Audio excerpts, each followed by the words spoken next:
reprendre La forêt des disparus d'Olivier Ball. Chapitre 47, Lorraine. 6 mai 2011. Owen dans mes bras et la forêt autour de nous, du moins des cris qui répètent mon nom au loin. Et Paul qui me retrouve enfin, qui appelle les secours, qui me parle sans que l'entende vraiment. De longues minutes ont passé. Jerry nous a rejoints, il a bousculé Paul. Je n'ai rien fait pour l'en empêcher. Je n'étais plus vraiment là. L'ambulance a fini par arriver, mais c'était trop tard pour Owen. Les ambulanciers ont placé le corps de mon adjoint dans une housse mortuaire. Le zip de la fermeture éclair du sac en nylon m'a donné envie de vomir. Jerry, lui, frappait la carrosserie du véhicule, sa rage emportant tout. De retour à la maison, je me suis allongée, mais impossible de fermer l'œil. John m'a donné quelques cachets pour m'aider à dormir. Il a tenté de me calmer en me massant le dos, mais je lui ai demandé de me laisser seule. La nuit s'était tirée. Je fixais les ombres de la fenêtre sur les murs et la danse des rideaux. Chaque minute était plus longue que la précédente. Finalement, n'y tenant plus, je me suis habillée et à 3 heures du matin, j'ai traversé la promenade d'Inter Beach Drive, puis marché jusqu'à la plage, clopin. La lune était haute et surplombait la pointe de St. John's au nord. Dans la nuit claire, on voyait au large les rochers déchiquetés de la baie de White Rock. Tout au bout de la plage, au pied des falaises, je pouvais apercevoir les formes noires alanguies de la colonie d'Otarie qui s'installait là chaque année à cette période. Derrière moi, les lumières de la maison étaient allumées. John s'était certainement rendu compte que j'étais sortie, mais il n'a pas essayé de me rejoindre. J'ai avancé jusqu'au bout de l'estran. La marée avait entraîné l'océan assez loin. L'eau était glacée. Elle a trempé mon plâtre. L'océan remontait lentement. Mes doigts de pied se sont enfoncés dans le sable froid. J'entendais le flux et le reflux des vagues. Je suis restée là longtemps, à la fois ici et un peu ailleurs. Une part de moi toujours retenue dans la forêt avec Owen dans mes bras. Et en plus loin encore, découvrant le corps d'Alex dans la salle de bain. Comme si j'étais soudain morcelée, une statuette de porcelaine s'apprêtant à exploser en 1000 morceaux. L'eau est arrivée jusqu'à mes mollets. Le jean trempé et lourd, j'ai un peu repris mes esprits et suis remontée jusqu'à la plage. Je me suis assise sur le sable, emmitouflée dans mon manteau, en espérant que le soleil finisse bientôt par se lever. Malgré le froid qui m'anesthésiait, les questions continuaient à tourner dans ma tête. Aurais-je pu faire autrement? Aurais-je dû mieux me préparer? Quand Jerry a découvert le corps sans vie de Wen, il m'a dit d'instinct: « Tu aurais dû me prévenir, Lorraine. On aurait pu éviter ça. » Il avait raison. J'ai réagi dans l'urgence. J'ai cédé à la panique, encore une fois. J'ai fini par quitter la plage. J'ai pris une douche pour me réchauffer. J'espérais que ça me ferait du bien, mais ça n'a rien changé. Je bois un café dans la cuisine et remarque sur mon téléphone plusieurs appels en absence de Paul Green. Le soleil matinal traverse les persiennes. John a pris sa journée. Il me tourne autour tout en gardant ses distances. Il sait que je suis épuisée. Il a peur de la moindre de mes réactions. Au bout d'un moment, sans lever les yeux de mon café, je lui dis: « Ça va aller, John, ça va aller. Tu as le droit d'être triste, d'être enragée, Lorraine. Tu as le droit de laisser tout sortir, tout ça. » Je hoche la tête, il a raison. J'aimerais que des larmes viennent, mais il n'y a rien. C'est décidé. Je vais confronter Jerry, sans savoir s'il est lié à tout ça. S'il me convainc de son innocence, nous irons ensemble arrêter Howard Hall. Mais si j'ai le moindre doute, je préviendrai les équipes de Gold Beach pour qu'ils interpellent le maire et le shérif. Il faudrait bien que quelqu'un me croie. Il faudrait bien. Mon téléphone sonne. C'est Jerry, justement. Sa voix est brisée. « Lorraine, on a un autre problème. Je sais que tu es éprouvée, mais je devais de te prévenir. C'est Howard. Maggie vient de le trouver dans son bureau, il s'est pendu. Je me rends sur place. » La première réaction est viscérale. Avec la mort du maire, tous ses secrets disparaissent avec lui. Non! Ouais, je sais. C'est impensable. C'est tellement pas lui. Tu ne comprends pas, Jerry. Howard était lié au meurtre, à la mort d'Owen, j'en suis certaine. Calme-toi. Pour l'instant, il faut s'occuper du corps et essayer de réconforter cette pauvre Maggie. Dès que j'en sais plus, Je passe te voir pour t'expliquer tout ce qu'on a découvert, d'accord? Essaie de te reposer. Non, j'arrive. Un silence au bout du fil. Bien, je viens d'avoir Robin Noir Gladstone. Je t'attends ici. Une vingtaine de minutes plus tard, je me gare devant la demeure victorienne des Halls. Jerry est déjà à l'intérieur, dans le salon, avec Maggie. Je vais la saluer, lui dis combien je suis désolée. La veuve est en larmes, sidérée par sa découverte. Elle répète Je comprends pas. D'un signe de tête, Jerry me montre l'étage. Je monte, longe le couloir, rempli de trophées de chasse, j'emprunte la porte de gauche. Harry et son assistant sont déjà là. Howard s'est donné la mort en accrochant un épais cordage à un chauffage en fonte, en le faisant passer par-dessus une des poutres du bureau. Une chaise est renversée sur le parquet, sous le cadavre du maire. Son visage est livide, sa tête basculée sur le côté. Je remarque que ses yeux sont injectés de sang. Sa langue apparaît à la commissure de ses lèvres. Il a une tache sur son pantalon au niveau de l'entrejambe, puis une autre, plus bas, sur la cuisse. Lorraine, je ne pensais pas te voir ici, dit Harry. Merde, je suis tellement désolée pour Owen. Je passais ma vie à charrier le gamin, à le traiter de benet, mais je l'aimais bien au fond. Il avait une candeur, quelque chose qui est devenu trop rare dans ce putain de monde. Il retire ses gants en caoutchouc dans un claquement, s'avance vers moi et me passe doucement une main sur l'épaule. Je ferme les yeux quelques secondes. C'est terrible, Harry. Mais il faut avancer. C'est un suicide selon toi? Aucun doute, oui. Tu ne penses pas qu'on aurait pu le forcer, maquiller sa mort? J'ai l'habitude des suicides par pendaison. Dans nos campagnes, c'est malheureusement assez commun chez les hommes de plus de 50 ans. Tout porte à croire que Howard est bien mort des suites de la strangulation. De nombreux signes ne trompent pas. On peut voir sur son visage des traces de pétichis, ces taches rouges qui apparaissent après une hémorragie. Et dans ses yeux, on peut aussi remarquer une conjonctivite. Si Hall avait été forcé, il se serait débattu, aurait tenté d'arracher la corde du cou. J'ai vérifié sous ses ongles, ses mains, il n'y a rien.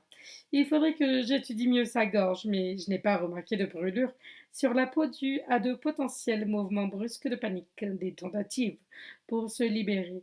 De plus, Maggie était dans la maison, elle n'a rien entendu, elle l'a seulement découvert ce matin, alors qu'elle s'apprêtait à partir travailler. Sur ces paroles, Harry demande à son assistant de l'aider à détacher le corps. Le jeune homme défait le nœud du radiateur, tandis que Harry précautionneusement réceptionne la dépouille qu'il place sur une bâche. Il s'abaisse pour l'étudier. Je pointe la tache noire sur sa jambe, qui exhale une odeur acide. Tu veux bien vérifier ce dont il s'agit? Je comptais le faire. Il est fréquent que la mort par pendaison provoque un écoulement d'urine. C'est probablement le cas ici. Mais cette autre tâche m'intrigue, justement. À l'aide d'un petit scalpel, il découpe le tissu de pantalon d'Howard en une fine bande verticale. Un pansement rudimentaire imbibé de sang apparaît. Harry le retire aisément. En dessous, une blessure par balle, comme je m'y attendais. Harry se retourne vers moi interdit. Mais qu'est-ce qui se passe, Lorraine? Tu veux bien m'expliquer? Howard est lié au meurtre des disparus. Hier soir, Owen et moi sommes intervenus pour tenter de venir en aide à Charlie et William Sanders. Owen a tiré sur un des assaillants qui était masqué. Désormais, ça ne fait aucun doute, c'était Howard. Peut-être s'est-il suicidé car il culpabilisait de la mort d'Owen, ou simplement parce qu'il avait peur que l'on découvre son implication. Y a-t-il des traces de morsures sur son avant-bras, droite ou gauche? Paul m'a raconté que son chien Flash avait violemment mordu son assaillant lorsqu'il l'a agressé dans son cabanon. Avec application, Harry soulève les manches de la chemise du maire. Aucune marque sur ses avant-bras. Une hypothèse me traverse l'esprit. Howard n'était qu'un suiveur. Le véritable assassin est le deuxième homme rouge, celui qui s'en est pris à Owen sans une once d'hésitation. Celui qui a certainement attaqué Paul et qui a ôté la vie à Alvin dans les mines. Un chasseur, un tueur bestial qui court toujours. Howard a laissé quelque chose? Un mot, une note? Non, je ne crois pas. Bien. Je vais vérifier le bureau. Toi, tu veux bien fouiller ses poches? Je m'en charge tout de suite. Je furette un peu partout. Par chance, les tiroirs du bureau sont ouverts. Je relève les dossiers municipaux, projets de construction, compte rendu d'assemblée générale, déroulé des festivités du 150aire, rien de surprenant. Une odeur m'attire dans un recoin du bureau. Au pied de la fenêtre, en CI, aux étranges vitraux dont Paul m'avait parlé, une poubelle en métal est remplie de cendres. À l'intérieur, des restes de papier. Howard a brûlé des documents, peut-être incarnés, avant de mettre fin à ses jours. Il a pris le temps d'effacer ses traces. J'enfile mes gants et remue le tas de cendres. Rien à en tirer. Le long de la bibliothèque, je passe en revue de nombreux objets de collection, remarque le coffret en verre abritant l'exemplaire de la biographie de Nicolas Kellen. J'ai l'impression d'agir un peu comme un automate. Je ne ressens rien, ni tristesse, ni rage, ni pitié pour la victime. Je suis vide de l'intérieur. Est-ce le prix à payer pour toute cette folie? Perdre en chemin mon humanité? Tandis que je détaille la bibliothèque du maire, j'entends la voix de Harry derrière moi. Rien dans les poches de Ward, Lorraine. Je commence les premiers prélèvements. Je poursuis mes recherches. Sous le grand râtelier abritant les carabines du maire, il y a quelque chose. Je tends le bras. C'est une photo en couleur, usée, racornie. Je regarde la distance qui sépare le corps de l'endroit où j'ai trouvé le cliché. Hal devait le tenir dans sa main au moment de sa pendaison. Il l'a laissé glisser sous le meuble en mourant. Sur la photo, Howard, alors âgé d'une quarantaine d'années, pose aux côtés de 4 enfants devant ce qui semble être le repère des enfants de Redwoods. Le guide et ses élèves. Le maire a un regard dur, impénétrable. Ses mains sont posées sur les épaules d'un des gamins. J'ai une boule au ventre. Ce gamin, c'est mon fils. Alex. Le voir sur cette photo, le visage fermé, réveille le flot d'émotions que je pensais pouvoir retenir. Ma respiration s'accélère, une nausée me saisit brutalement. Il faut que je tienne le coup encore un peu. Aux côtés d'Alex, Owen est là, tout sourire, ainsi que 2 autres adolescents. Je les reconnais immédiatement. Ce sont les jumeaux Derley, Killian et Jérémia. Ces 2-là nous ont toujours posé pas mal de problèmes. Leur père, Jack Derley, est le directeur de la scierie de Redwoods, un des notables du coin, issu d'une des plus anciennes familles de la région. Lui et sa femme Andrea ont toujours été assez discrets. En revanche, leurs rejetons se croient tout permis. On les attrape souvent pour des histoires de tapage nocturne, de bagarres ou de conduite en état d'ivresse. Jerry les laisse souvent repartir avec un avertissement, car ici, on ne touche pas à la famille Derley. Il va pourtant bien falloir que je les interroge, eux et leur père. Au dos de la photo, 3 mots. Je suis désolée. Comme un ultime aveu. Je sens une boule qui enfle dans mes tripes. Tant de souffrances, tant de secrets, et ces morts, ces questions qui s'accumulent. Chapitre 48. Paul, 6 mai 2011. Je suis arrivé trop tard chez les Sanders. Je n'ai rien pu faire. Ni protéger Charlie, ni porter secours à ce pauvre Owen. En découvrant le mot qui m'avait laissé Lorraine chez moi, j'ai pourtant fait au plus vite. Je l'ai trouvé dans le sous-bois derrière la maison, serrant le cadavre de son jeune adjoint dans ses bras. Encore un mort. Depuis hier, Charlie et son père sont introuvables. Peut-être ont-ils fui Redwoods. Peut-être est-ce là la meilleure chose à faire pour eux. Je ne veux pas déranger Lorraine, pas encore.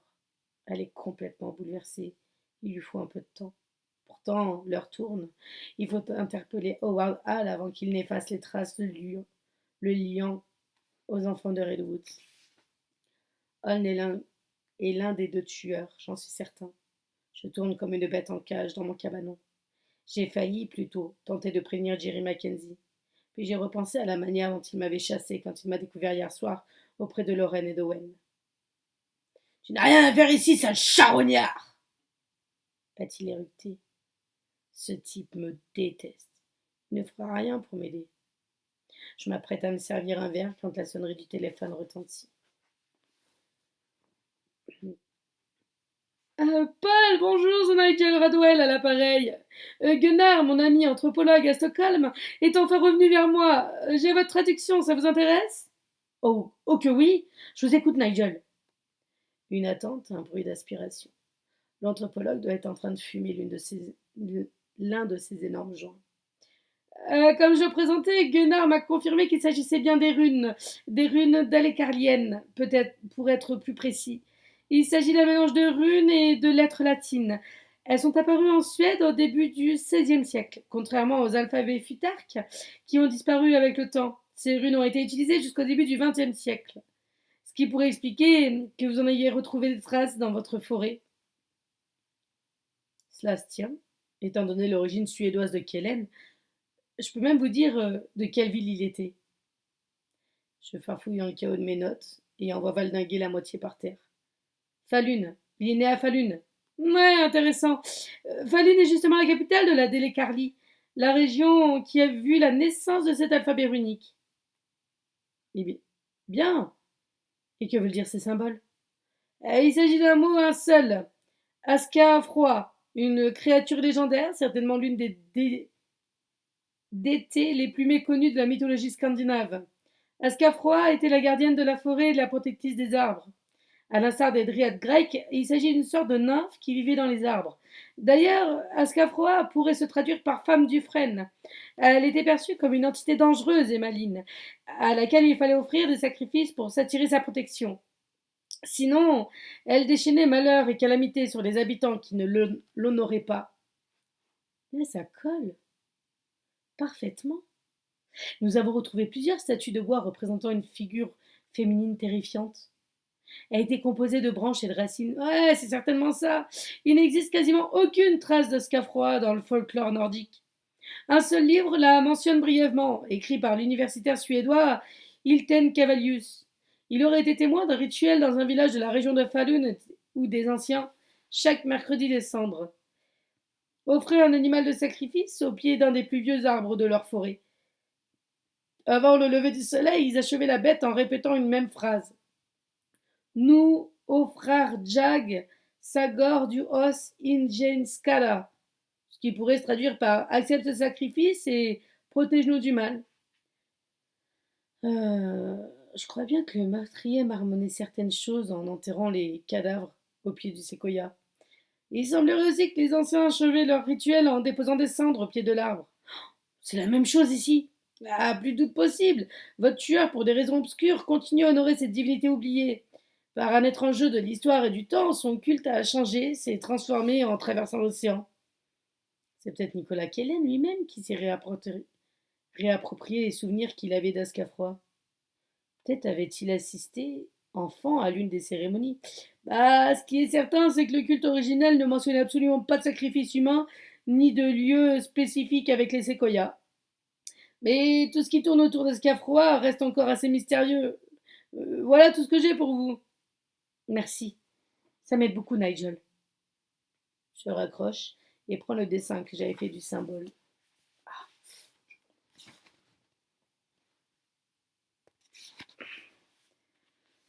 J'y ajoute en dessous cette traduction qui s'est tant fait attendre. Ascafroa. Je vérifie dans les écrits de Nicolas Kellen. Ces phrases nimbées de mystère prennent enfin tout leur sens. C'est elle qui se venge, elle qui réclame son dû. Et je suis le seul à entendre son cri. La discussion téléphonique surprise entre Ward Hall et l'autre assassin me revient également en mémoire. Ces 3 mots avant qu'il ne raccroche. Elle nous protège.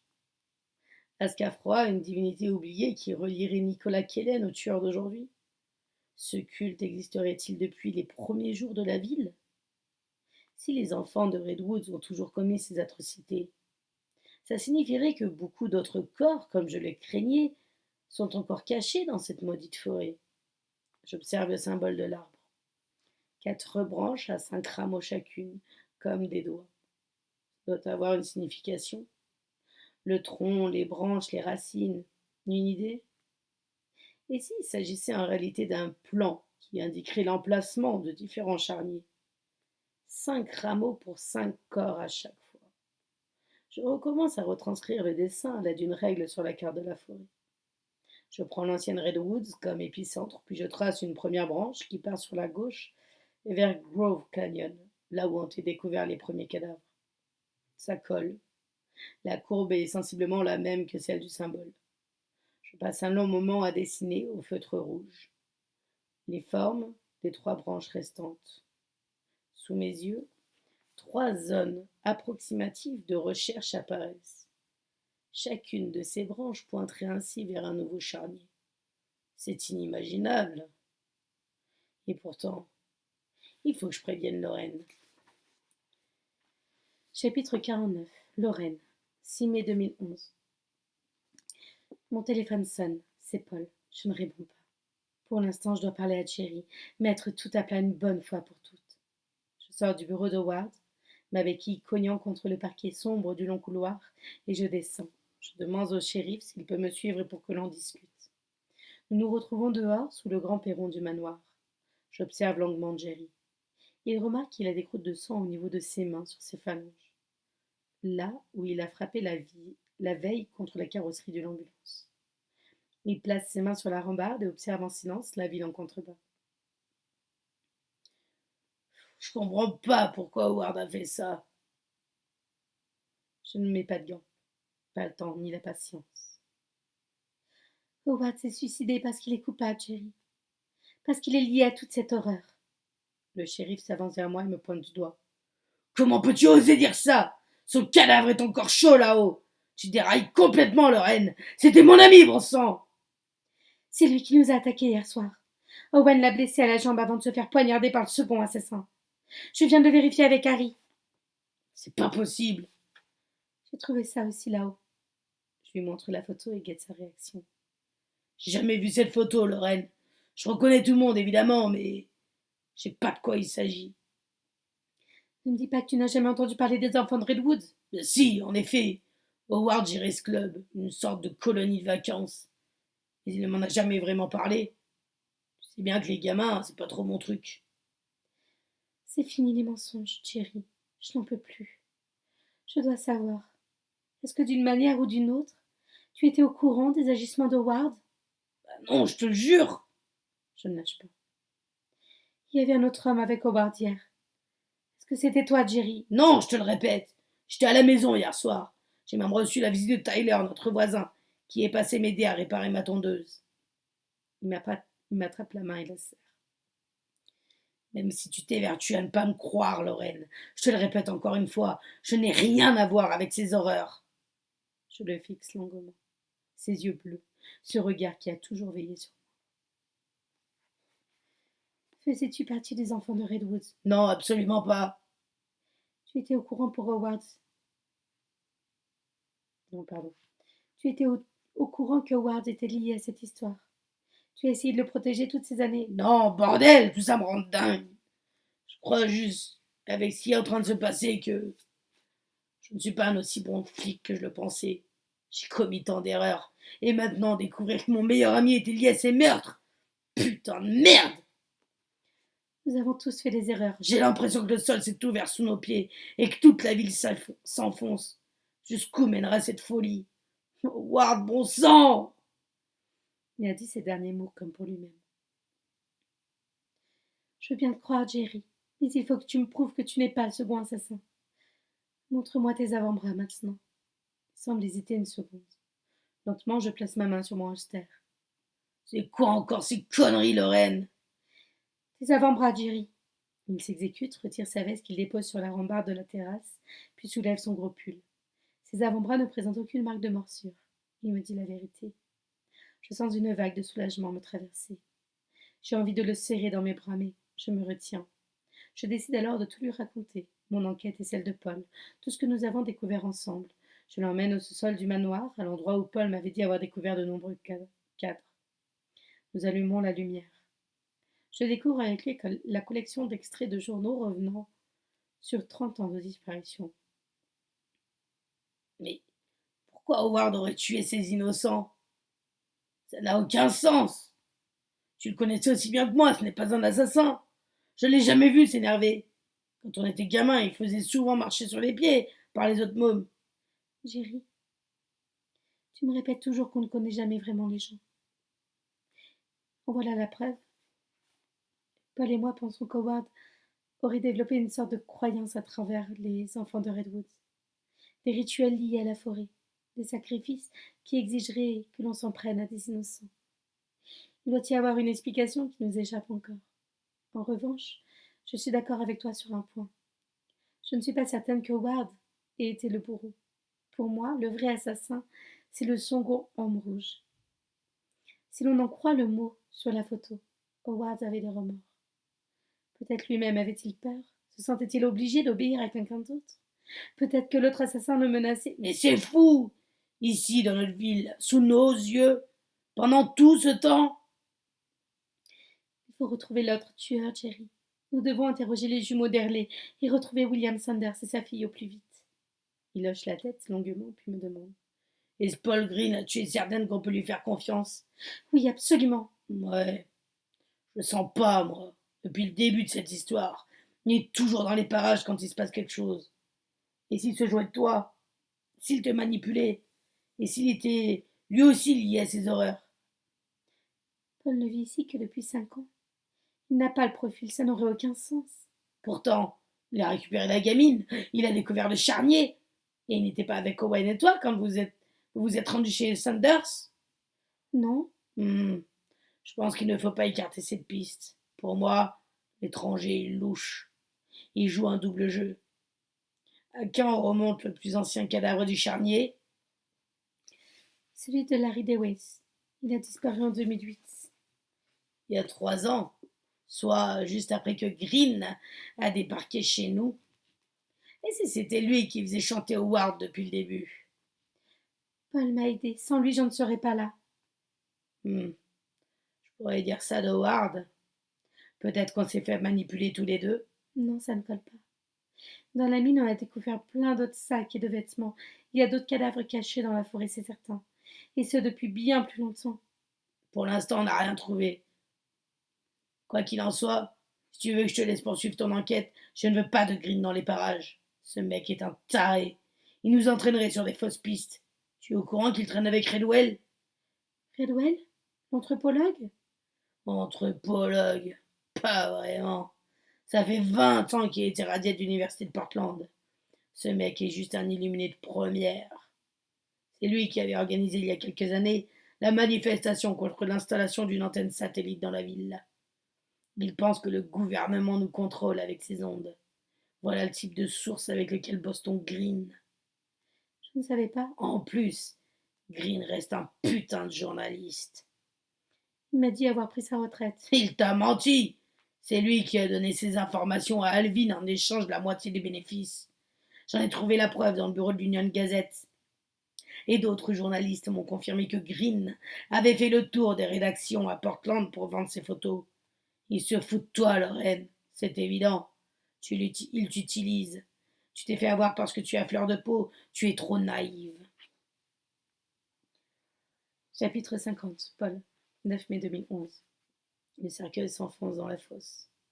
Une cinquantaine de personnes sont réunies pour l'enterrement d'Owen.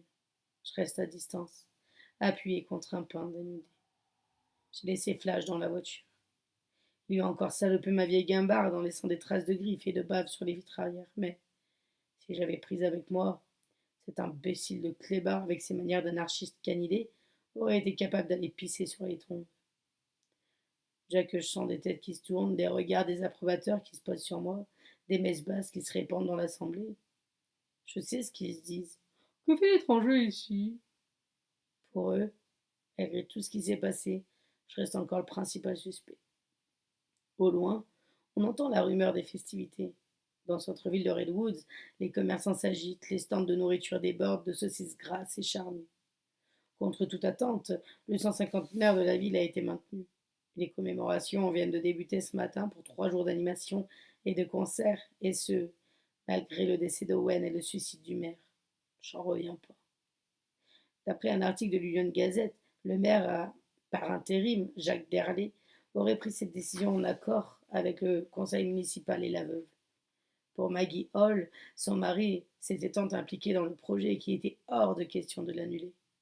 Ce 150e serait donc un ultime hommage rendu par sa ville à Howard Hall. Plus prosaïquement, j'ai pu comprendre, entre les lignes, que la ville avait surtout trop investi dans l'événement pour faire marche arrière si tardivement.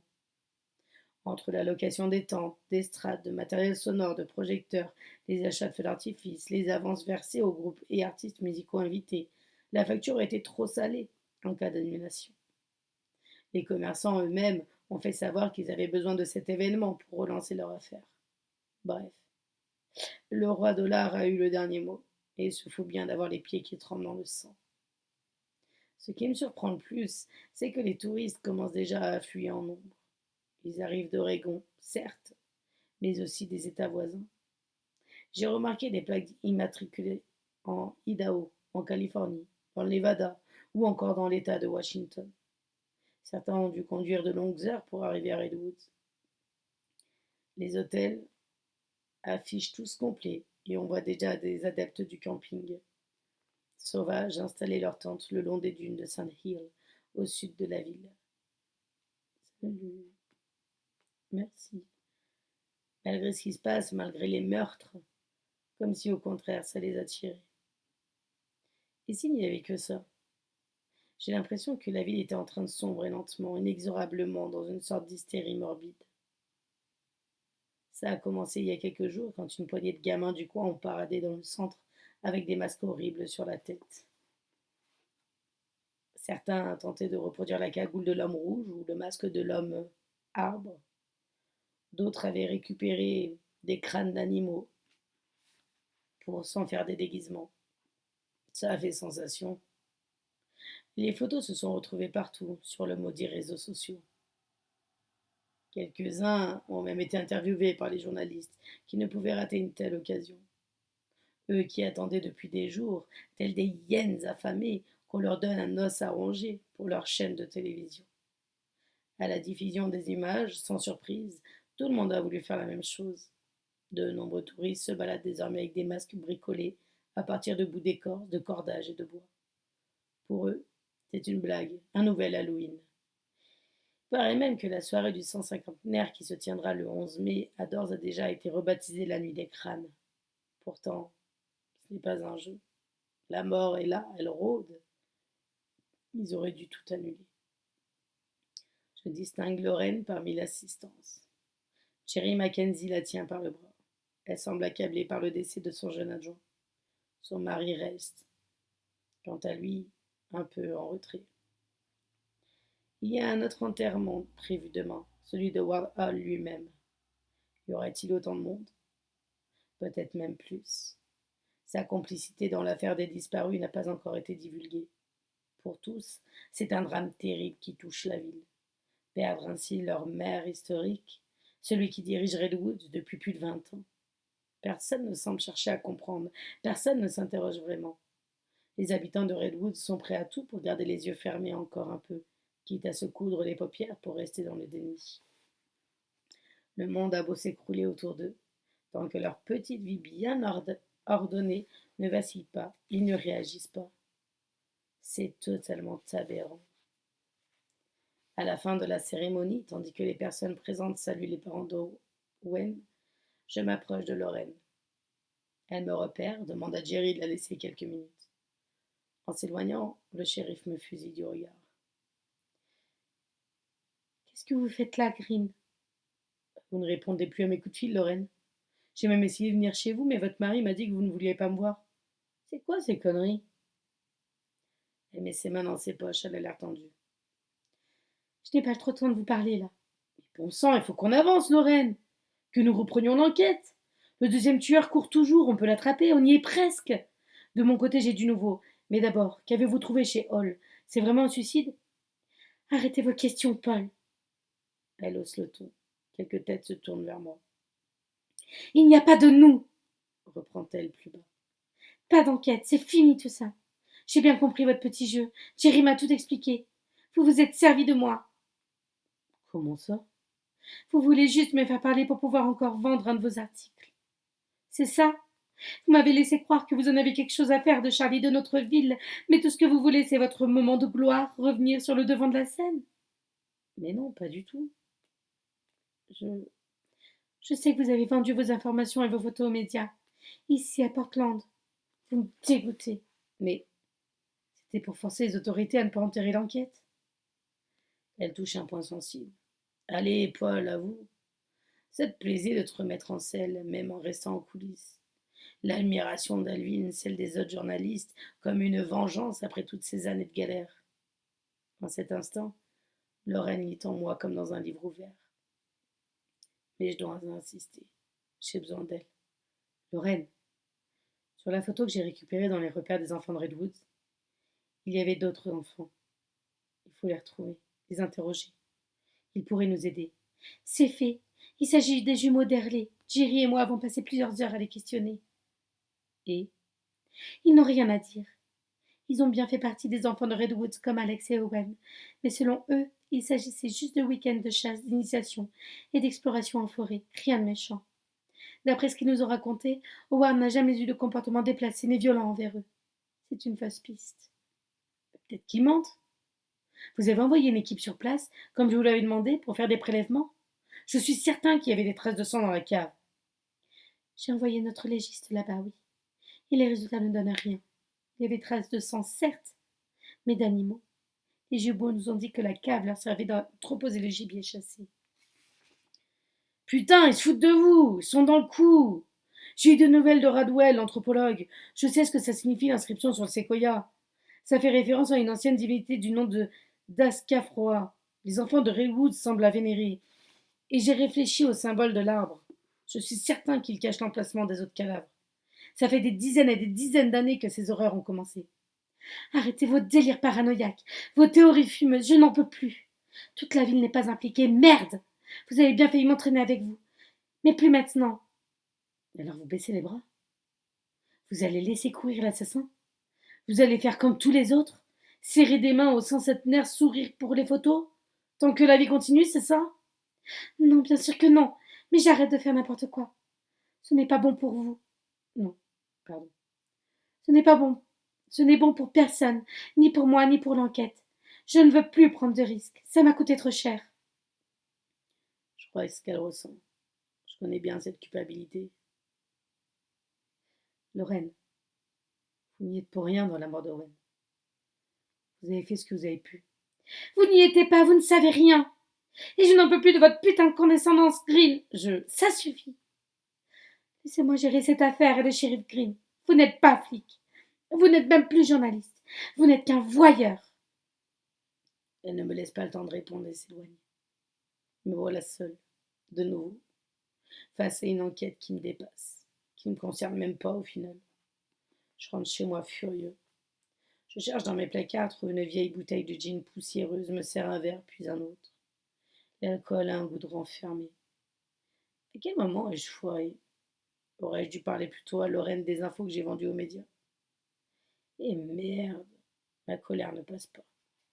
Il faut que je me calme. De la musique pour m'apaiser. Il n'y a que ça qui fonctionne. J'attrape un vinyle au hasard, le pose sur ma platine. Un blues bien lourd, bien lent. Fleetwood Mac, Warrior Dream, une reprise du B.B. King de 1971.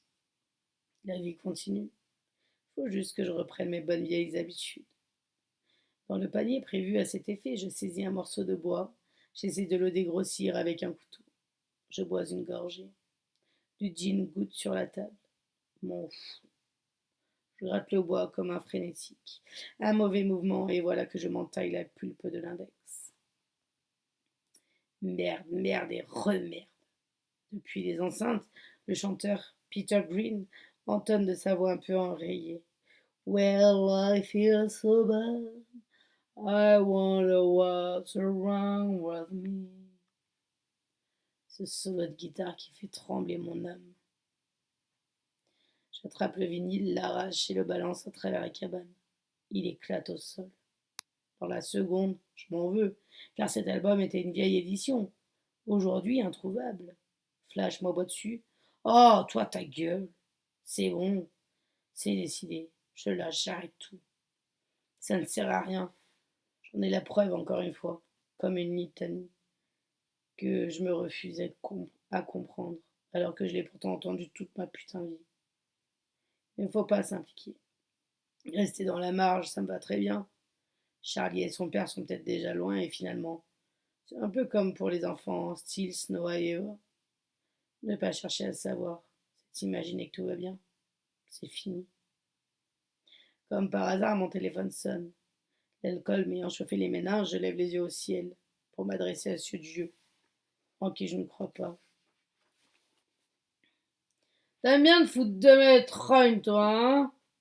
Je veux pas m'oublier un peu? Je finis mon verre cul sec et décroche. Au bout du fil, un timbre aigu, stressé, que je ne pensais plus entendre. C'est William Sanders. Green, j'ai besoin de vous parler. Où êtes-vous, William? Vous avez quitté Redwoods? Vous êtes en sécurité? Comment va Charlie? Charlie va bien et nous ne sommes pas loin. C'est elle qui m'a convaincu de vous contacter. Elle pense que vous êtes le seul à pouvoir nous aider. Je vais lui faire confiance. Je suis prêt à parler, à tout vous raconter, mais il me faut des garanties. Je vous propose qu'on en discute. Charlie et moi sommes cachés dans notre bateau, le AB, dans le cimetière d'épave au nord de la ville. Je note l'adresse. Quelques minutes plus tard, je m'engouffre dans ma voiture. J'ai préféré laisser Flash au cabanon. En roulant quelques kilomètres le long de la côte sur la route 101, j'emprunte un petit chemin qui s'enfonce entre les dunes, situé juste avant un pont franchissant la rivière Smith. L'espace d'un instant, j'ai l'impression qu'un véhicule derrière moi ralentit. Tandis que je tourne, je repense aux paroles de Lorraine.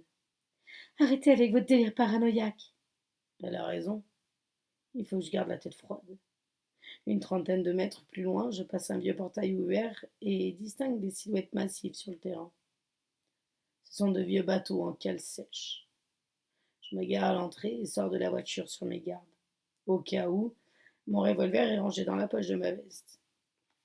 Je passe devant un voilier dont le gaillard avant est couvert de traces de moisissure. Sur les côtés, des sangles noires usées pendent dans le vide. Sous l'effet de la brise marine, un cordage vient claquer contre le mât. Au sol, il y a des tas de planches empilées, des fûts dévorés par l'humidité, des pots de peinture oxydés, et une remorque aux pneus crevés. Plus loin, 3-4 bateaux de pêche hors d'usage sont maintenus par des cales en métal. On peine à discerner les couleurs de leurs coques. Le vert et le rouge se mêlent aux couleurs du rouillé. Peach, Cheryl, Second Wind, leurs noms sont autant de souvenirs qui, aujourd'hui, ne parlent sans doute plus à personne. Plus loin, un dernier bateau a sa cabine complètement désossée. Il n'en reste que la structure, un squelette de poutrelle de bois. Derrière les épaves, une vieille grue jaune est dévorée par la corrosion. Le tout forme un spectacle étrange et fantomatique. Je repère enfin le bateau nommé AB. Il s'agit d'une vieille vedette d'une dizaine de mètres. Sa coque blanche est constellée de coulées de mousse verdâtre. À l'avant de la carène, un trou dans la coque a été sommairement réparé avec quelques planches de fortune clouées. Malgré tout, le bateau est dans le meilleur état que ses voisins. Alors que je ne suis plus qu'à quelques mètres de l'échelle menant au bateau, j'entends un bourdonnement derrière moi. Puis, c'est une étrange sensation de piqûre dans la nuque et une vague de chaud qui me traverse. En un éclair, je me sens partir. Mes jambes ne me portent plus et je m'écroule au sol. J'essaie d'attraper mon pistolet, mais mes membres sont lourds et mes bras s'engourdissent. Je tente alors d'appeler à l'aide. Ma voix n'est plus qu'un soupir. Une fléchette hypodermique. C'est la méthode de l'homme rouge pour surprendre ses victimes. Tandis que mes yeux se ferment, que mon corps ne m'obéit plus, une certitude naît en moi. Il est venu me prendre pour en finir ce soir.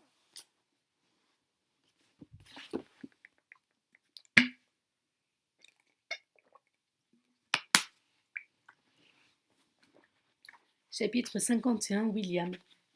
9 mai 2011.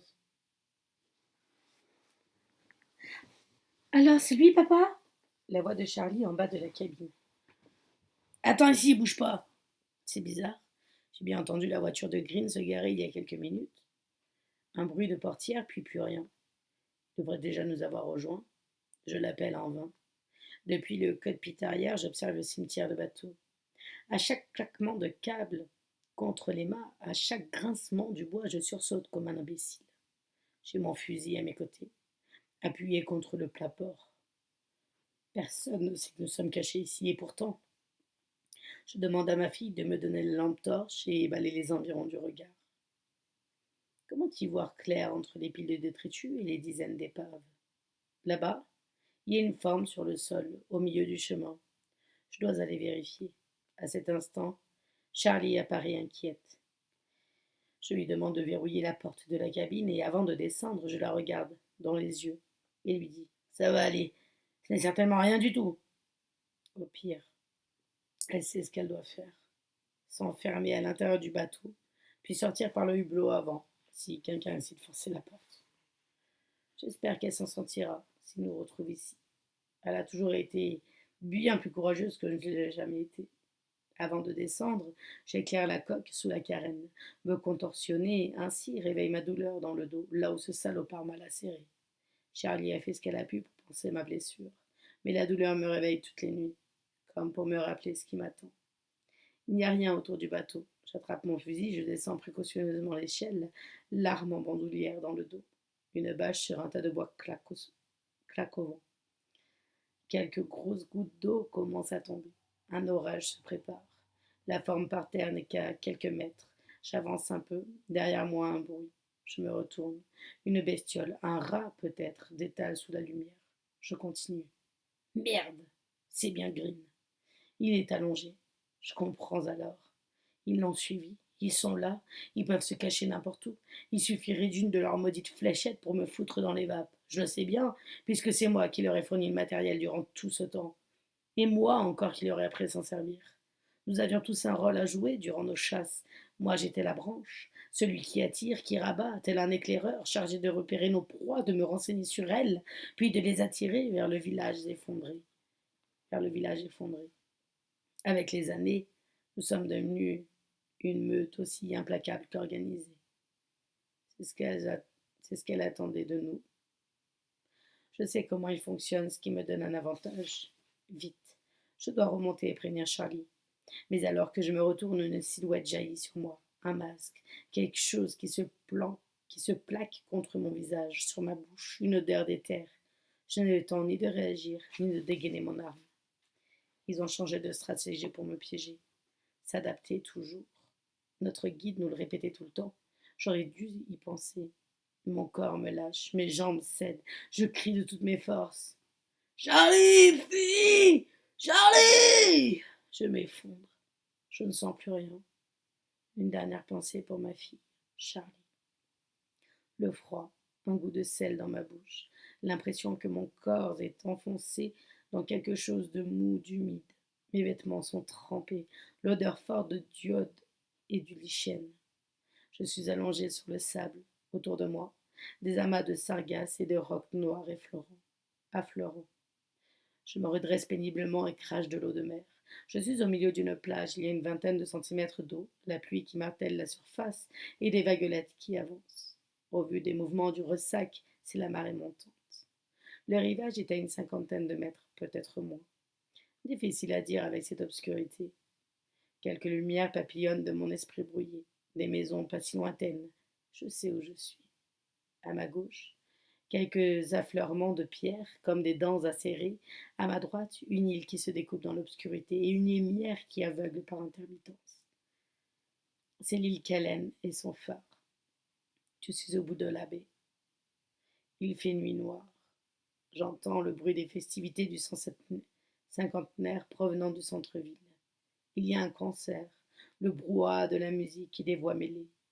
Il faut que je me barre d'ici avant que la marée ne recouvre la plage. Je tente de me lever, mais quelque chose retient mon bras droit. Et évidemment, mon poignet me notait un anneau de fer rouillé scellé dans un corps mort, une petite dalle de béton servant au mouillage des bateaux dans la baie. C'est un piège. Je comprends leur plan. Ils m'ont attaché ici pour que je me noie. Ils veulent réveiller la peur, sinon ma mort ne vaudra rien. Et elle ne sera pas rassasiée.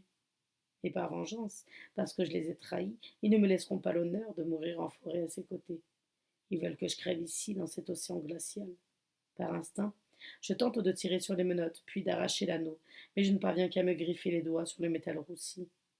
Je sens l'eau menaçante qui m'entoure, qui m'encercle, qui monte seconde après seconde. Frénétiquement, pendant quelques instants, je creuse le sable pour essayer de desceller la dalle. De toutes mes forces, j'essaie de la soulever. Peut-être pourrais-je la traîner plus loin, la faire rouler. Il doit y avoir un espoir. Je ne pense à rien d'autre, je ne vois rien d'autre. Je tire, je me tranche la paume de la main sur un relief du béton. Une douleur aiguë me vrille le cerveau. J'ai l'impression que la mort rétrécit mon champ de vision. J'ai l'impression que la peur rétrécit mon champ de vision. Pourtant, quelque chose d'instinctif, de primaire, un frémissement glaçant dans la nuque, semble vouloir me mettre en garde. Je ne suis pas seule. Il y a quelqu'un qui m'observe. Déjà, l'eau m'arrive jusqu'aux genoux. Je n'y arriverai pas. Mes doigts sont en sang, je frappe la dalle de toutes mes forces, mais ça ne sert plus à rien. Je regarde autour de moi. Au secours, aidez-moi, je vous en prie! Ma voix se perd dans le tumulte des festivités. Des phares se dessinent dans l'obscurité. J'entends un moteur de voiture, des rires et le son diffus d'une autoradio. Je crie à m'en déchirer les poumons. Ici, s'il vous plaît! À l'aide! Je remue mon bras libre à l'air. Pour le conducteur, je ne suis rien de plus qu'une forme indistincte sur le sable du bois flotté, un déchet plastique. Pourtant, s'il se décidait à venir se garer sur le parking face à la presqu'île, peut-être pourrait-il me repérer. Finalement, la voiture tourne vers la promenade d'Elder Beach et s'éloigne pour de bon. Il n'y a plus que l'écho lointain du concert et le cri hystérique de quelques mouettes au-dessus de moi, comme si elles se marraient de me voir agoniser ainsi. Et cette eau qui monte, je ne peux pas vraiment...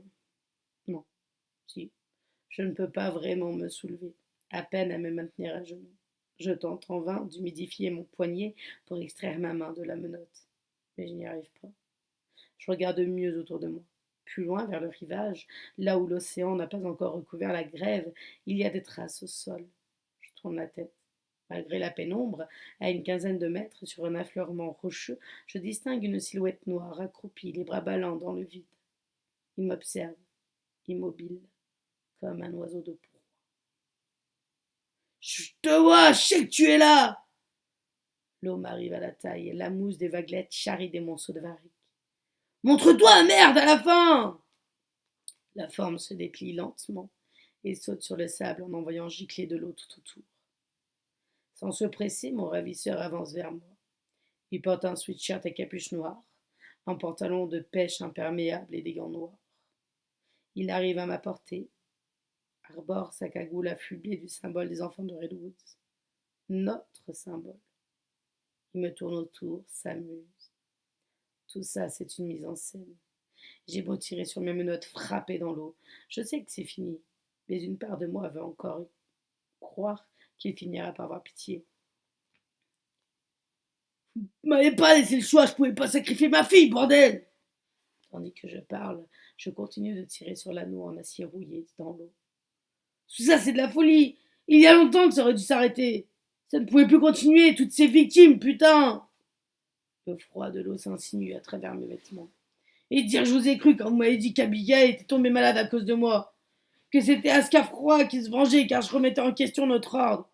Que c'était ma punition. Car ceux qui se détournent du chemin des feuilles finissent toujours par payer. Donc c'est quelque chose, n'est-ce pas? L'homme s'arrête quelques secondes avant de reprendre sa marche funèbre autour de moi. Je sais que c'est toi. Je reconnais ta démarche. Retire ton masque, ça ne sert à rien. Il se fige soudain et tourne lentement son effroyable faciès vers moi. Les poings serrés, les bras tendus le long du corps. Puis, sans un mot, il retire sa lame cachée dans son dos et m'entaille au niveau des biceps de chaque côté. Le froid de l'océan m'anesthésie un peu, mais la douleur me lance. Il regarde longuement le sang s'écouler sur la lame. Retire ton masque et au moins le courage de me montrer ton visage. Prends ma vie, mais laisse Charlie en paix. Elle dira rien, elle a trop peur. Comme tout le monde ici d'ailleurs. Tu te souviens de ce que disait notre guide? Que nous étions là pour protéger Redwoods. Mais nous avons fait tout le contraire, nous l'avons emprisonné. Après toutes ces années, nous sommes arrivés qu'à ça, à faire couler la peur jusqu'au plus profond de nos veines. L'homme arrive au niveau du buste, m'étouffe lentement. Mon cœur palpite. J'ai de plus en plus mal à respirer. Mes vêtements sont comme un poids de plus qui me tire vers le fond. La température de l'eau ne doit pas dépasser les 10 degrés. J'ai la sensation que des centaines de piqûres de guêpes me déchirent la peau des jambes du dos. Sans même me rendre compte, j'ai arrêté de tirer sur les menottes. Mes membres s'engourdissent. Je me vrille le cou pour suivre son balai circulaire autour de moi. J'ai la tête qui tourne et mon sang qui se mêle à l'océan. Je sais que c'est toi, car tu aimes ça. Tu as toujours aimé ça. Nous autres, nous n'avions pas le choix, ça nous dégoûtait, mais pas toi. Toi, t'as toujours été différent, vorace, avide, tu aimais le sang. L'eau arrive maintenant à mes épaules. Des embruns me claquent sur le côté du visage. J'essaie de tendre le nez et la bouche vers le haut. Quelques instants encore, quelques instants. Tenir malgré tout, même si c'est perdu d'avance. Je t'en supplie, laisse vivre ma fille! L'océan me recouvre, me dévore. L'eau grimpe le long de mon cou comme une main glacée qui s'apprête à refermer son emprise. Ma tête est complètement tendue en arrière, ma bouche béante, tentant d'aspirer un peu d'air, encore un peu. Je le fixe, les yeux écarquillés. Au-dessus de moi, un nuage voile la lune. Je ne la verrai jamais en ressortir. Il me reste 1 minute tout au plus avant d'être submergé. Mes oreilles sont déjà sous l'eau. J'entends comme un grondement sourd le bruit des vagues ou celui d'un ventre gigantesque qui s'apprête à me dévorer. J'ai réussi à articuler encore quelques mots. Charlie, je suis désolé. J'aurais tant aimé pouvoir tout te dire, te raconter enfin. Mais c'était trop difficile. Ça fait trop longtemps que je mens. Comment te faire comprendre? Il arrive un moment où un mensonge est tellement inscrit en nous, tellement ancré qu'il finit par faire corps avec ce que nous sommes. Il nous définit, on a beau s'en absoudre, il reste là, à jamais, tel un tatouage. Je repense à mon père, à la manière qu'il avait d'être avec moi, ou plutôt de ne pas être, à ses silences, à son visage fermé, à son austérité, à cette sécheresse. Et moi, durant toutes ces années, qui lui tournaient autour, toujours, tentant de me faire remarquer, de me faire aimer, lui prouver que j'étais là, que j'existais, sans m'en rendre compte, j'ai reproduit son exemple. J'ai eu beau le maudire, le haïr durant ma jeunesse, je suis devenue comme lui, pire que lui. Une caricature difforme, je ne tolérais pas que tu sois une fille, encore moins que tu sois si différente. L'eau s'insinue entre mes lèvres, et l'homme masqué s'est arrêté de marcher. Il me fait face, il me fixe. Il veut profiter de cet instant. Doucement, il retire son masque et je découvre enfin son visage, malgré les gouttes d'eau qui me brouillent la vue. Bien sûr, c'est normal, après tout, que ce soit toi. Toi qu'on appelle la sève, toi qui fais couler le sang, toi qui la nourris, toi qui exécutes. Un voile me couvre les yeux, me brûle de l'intérieur, je crie. Mais les sons sortent comme ouatés, effacés. Je tends mon bras libre vers la surface, vers lui. Je distingue à peine sa silhouette qui s'éloigne. Je tente de fermer la bouche et de retenir ma respiration. Encore un peu. Mon corps est ballotté par le courant comme un tas d'algues mortes. Comme si déjà, je ne faisais plus qu'un avec l'océan. Ma cage thoracique se compresse, mes joues se gonflent. J'ai l'impression que mes yeux vont sortir de leur orbite. Ma bouche s'ouvre, telle une porte à double battant défoncée par une force implacable. L'eau me pénètre, se répand en moi, dans mon palais, ma gorge, mes poumons. Je ne peux pas la retenir. À quoi bon? Une espèce de soulagement tout au fond. C'est enfin fini. La peur, la violence, le sang, la culpabilité. L'océan m'engloutit, m'absorbe. Une déferlante, je vois la surface de l'eau qui monte et qui monte encore, qui m'entraîne tout au fond, de l'autre côté, vers elle. Chapitre 52. Paul, 9 mai 2011. Ploc, ploc. Des gouttes tombent sur mon visage. J'ouvre les yeux et me redresse dans un sursaut. Il fait nuit. Je suis dehors, allongée sur un tapis d'herbe folle. Je me sens vaseux, déboussolé. Une pluie torrentielle m'empêche de bien y voir. Partout, des flots déchaînés, des vagues qui s'écrasent contre des rochers noirs. Là, un énorme halo lumineux. C'est le phare. Je suis sur l'île Calais. C'est la marée haute. Mais qu'est-ce que je fais là? Pourquoi le tueur m'a-t-il amené ici? Ma barbe est mouillée, des mèches de cheveux me collent au front et j'ai un terrible mal de crâne. Je me soulève péniblement. C'est à ce moment précis que naît la peur, quand je réalise que je suis véritablement seule sur cette foutue île, isolée du reste du continent par la mer. Je tâte ma ceinture à la recherche de mon arme et ne la trouve pas, évidemment. Je note cependant que je ne porte pas les mêmes vêtements que plus tôt. J'ai sur moi un pantalon imperméable trempé, comme ceux qu'on utilise pour la pêche, et un sweatshirt noir. À mon poignet gauche, on attachait une montre à cristaux liquides. Des gros chiffres verts foncés s'engrainent. 86, 85, 84. Est-ce un compte à rebours? Que faire? Jeter à l'eau? Tenter de rejoindre la jetée des Redwoods à la nage? Avec les vagues et le courant, je risquerais d'être projeté contre les énormes blocs de pierre du brise-lames. Non, je suis prise au piège. 78, 77. Je tente de discerner malgré le rideau de pluie le bâtiment du phare. Et si Meredith, la conservatrice du musée, était encore là? En y regardant mieux, mon espoir meurt aussitôt. Il n'y a aucune lumière à l'intérieur. Le musée n'est ouvert que la journée, et le soir, Meredith quitte l'île. 71, 70. Je remonte la colline, passe devant le panneau d'accueil du phare dégoulinant d'eau. Bienvenue au phare Kellen, État d'Oregon, monument 951, construction 1892. L'ombre impressionnante du vieux cyprès décharné, l'unique arbre de l'île, se découpe dans le ciel noir. Le bourdonnement de l'eau et du ressac m'empêche d'être attentif aux autres bruits. Le tueur pourrait surgir de n'importe où sans même que je m'en rende compte. 65, 64. Tu l'as bien cherché, Paul. À force de creuser encore et encore, de te mêler de ce qui ne te regarde pas. Tu pensais vraiment qu'il ne reviendrait pas pour toi? 57, 56. Pas le temps de penser, agir, il n'y a que ça qui compte. Trouver une solution, un refuge, je m'avance vers la porte d'entrée du phare. Si j'ai réussi à entrer dans le musée, je pourrais peut-être me trouver une arme de fortune, me mettre à l'abri, embarricader l'accès. Dans le chaos environnant, un imperceptible mouvement attire mon attention. À une vingtaine de mètres sur la droite, contre le tronc du cyprès, il y a quelque chose. Une silhouette. Dans les ténèbres, elle est si parfaitement immobile qu'on pourrait croire qu'elle fait corps avec l'écorce. Le rayon du phare vient subtilement l'exposer. Il est de dos, entièrement vêtu de noir, trempé comme moi, mais ça ne semble pas le déranger. Sous la lumière éclatante, son ombre s'étire au sol. Il reste ainsi, la tête baissée vers l'avant, totalement impassible. J'ai l'impression qu'il allait m'imposer contre le tronc, comme s'il se recueillait. Mes pieds butent contre un morceau de bois flotté. Je m'en saisis. C'est toujours ça. Je reste quelques secondes figé devant l'homme rouge. J'aurais envie de lui foncer dessus, de l'insulter, de lui montrer que je n'ai pas peur. Mais aucun son ne sort de ma bouche. 44, 43. Alors que le rayon du phare commence à lécher la bande de la colline et les branches tortueuses de l'arbre, lentement, l'homme se retourne vers moi. Son horrible cagoule rouge m'apparaît alors.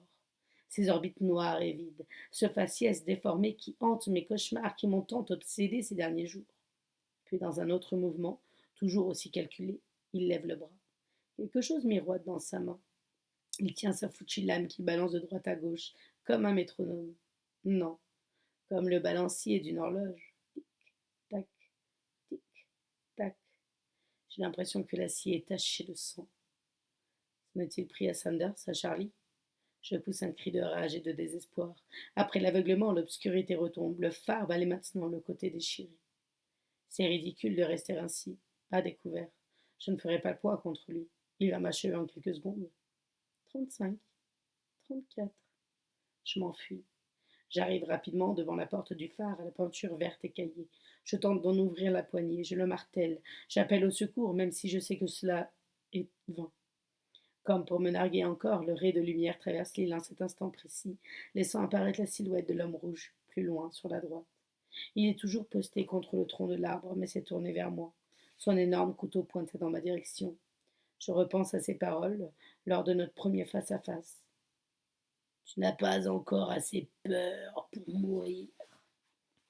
Il veut me terroriser. Il en a besoin pour m'exécuter. Ça doit être l'une des règles tordues des enfants de Redwoods. Il ne m'aura pas, je dois garder la tête froide. Je fais le tour du bâtiment et cherche un autre accès. Mais tous les volets sont fermés. Peut-être pourrais-je tenter de grimper sur le toit et entrer dans le bâtiment par la tour d'éclairage. Je monte sur un banc en bois et essaie désespérément de me hisser, mais mes mains glissent sur les ardoises trempées. Je suis trop petit, trop gras, pas assez athlétique. Je retombe au sol. 24, 23. Me cacher quelque part tandis que je passe le long de la vieille citerne. Je glisse sur une grosse dalle rocheuse et tombe sur le côté. Je me râpe une partie de l'avant-bras. J'ai mal à la hanche, mais il me relève aussitôt. 17, 16. Où aller, bon sang? Plus loin, il y a un autre bâtiment, une remise. Je pourrais me dissimuler derrière. Gagner quelques minutes pour réfléchir, trouver une solution, tenter de le surprendre. Je cours. Mes pieds s'enfoncent dans des flaques boueuses. 8, 7. Plus que quelques secondes, je me plaque dans un petit renfoncement du bâtiment. Il ne peut pas me voir, c'est impossible. Mes yeux se fixent sur le décompte terrifiant des ultimes secondes, des gouttes tombent sur l'écran de la montre, se déforment, fragmentent les chiffres. 6, 5, 4, 3, 2, 1. Soudain, une sonnerie aiguë retentit, une alarme. Quel idiot, j'aurais dû y penser. J'arrache le bracelet en plastique et le balance le plus loin possible vers les rochers battus par les vagues. Le bruit va l'attirer jusqu'à moi. Je tends l'oreille. Un cri guttural déchire la nuit, un hurlement chargé de haine et d'amertume. Il arrive. Il faut que je bouge. Ça ne sert à rien de rester ici. Le cri s'éteint, la chasse est ouverte. Je fais le tour du bâtiment et me colle contre l'angle qui donne sur la colline. Les silhouettes massives du tueur se dirigent vers le phare. Il est de profil. Tandis que je l'observe le plus discrètement possible, mon assaillant s'arrête soudain et tourne la tête. Ce n'est pas possible. Comment peut-il me voir dans cette obscurité? Son buste fait un quart de tour dans ma direction, puis il commence à progresser vers moi, en marchant au pas, savourant la traque. J'ai le cœur qui tambourine dans ma poitrine, et l'impression étrange qu'il pourrait même l'entendre battre, qu'il peut tout sentir, mon odeur, ma respiration. J'arrive à l'autre bout de la petite bâtisse. À ma gauche, une gouttière déverse des flots d'eau, une véritable cascade. Il est là, à moins de 2 mètres.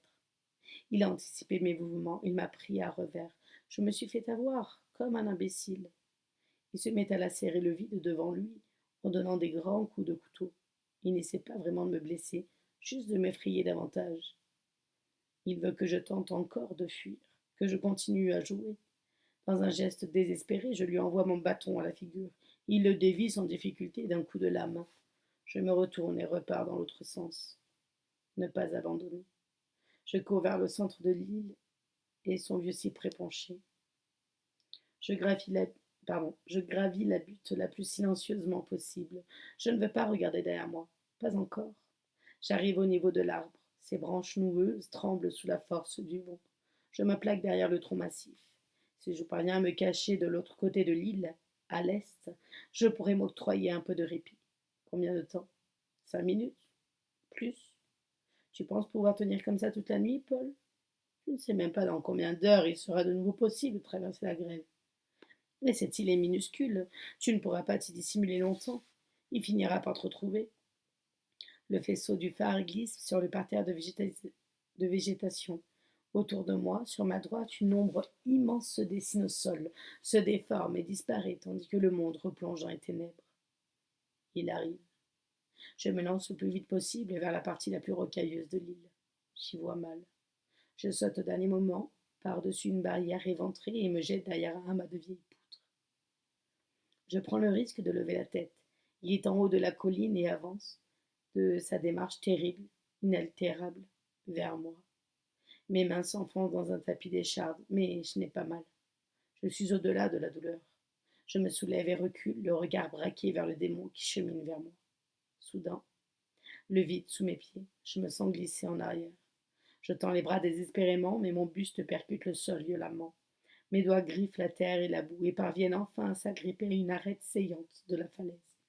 Je suis suspendu le long d'un pic abrupt, sans aucune prise pour descendre. Sous mes pieds, 4 mètres au moins de vide. Je tente de me hisser vers le haut, mais mes chaussures glissent sur la pierre ruisselante. Je ne vais pas tenir longtemps. L'homme rouge apparaît, enfin au-dessus de moi, dans toute son effroyable démesure. Il prend son temps. Qu'attend-il? Il s'accroupit et respire bruyamment derrière sa cagoule. Ma main gauche cède. Je me retiens uniquement par la droite. À cet instant, il soulève sa lame au-dessus de ma main. Par pur réflexe, je lâche. Mon corps glisse sur la roche. Je percute le sol violemment, rebondis, roule 2, 3 fois sur moi-même. Je suis un peu sonné et j'ai du mal à me relever. J'ai une douleur vive à l'arrière du crâne, dans le bas du dos. Je m'en suis sorti. C'est un miracle. Je relève la tête, il est là-haut, il me toise, puis il recule et disparaît. Il va chercher un moyen de me rejoindre. J'essaie de me redresser, mais la douleur me lance de partout. Je parviens à faire quelques pas, complètement désorienté. J'ai une chance, une toute petite chance d'avoir l'avantage. Le temps qu'ils parviennent à descendre, je peux essayer de me trouver une cachette, ne pas abandonner. Je suis comme ça, moi. Je m'accroche jusqu'à la fin. Je regarde partout autour de moi, parmi les roches noires comme la nuit, noires comme la mort. À cet instant, on me tire en arrière, je chute au sol. Il est là, au-dessus de moi. Derrière lui, je vois les vagues qui se fracassent sur les brisants, la mer désordonnée, la houle tumultueuse et au-delà, les lumières du port de Redwood. Mon salut, si loin et pourtant si proche.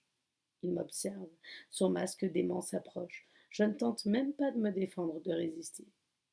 Il passe sa lame le long de mon visage, sur mon front, à l'endroit où il m'a tailladé. Je crois entendre un petit ricanement. Il m'attrape la jambe et me tire en arrière pour me ramener exactement à l'endroit où je suis tombé plus tôt. Puis, lentement, il me tourne autour, comme s'il vérifiait quelque chose. Enfin, il s'abaisse et me susurre quelques mots à l'oreille. Ton sort sera pire que la mort. Je n'ai même pas la force de le frapper. Il me colle un tissu imbibé de chloroforme contre la bouche et le nez. Tandis que je me sens partir, je ne contrôle plus mon corps. Je le vois qui, lentement, me dépose sa lame dans la main et serre fort ma prise avec son gant. Mes yeux se ferment. Il me recoule le visage. Avant de sombrer, je comprends toute cette mise en scène. C'était son plan. M'amener ici même, exactement à cet endroit, me faire chuter depuis cette falaise pour simuler un accident, me placer cette lame dans la main, cette cagoule sur le visage. Tout cela pour faire croire que c'est moi l'assassin. Bien. Merci à tous d'être passés. Je vous souhaite une agréable soirée, puis on se retrouve très vite pour la suite. Bisous, bisous.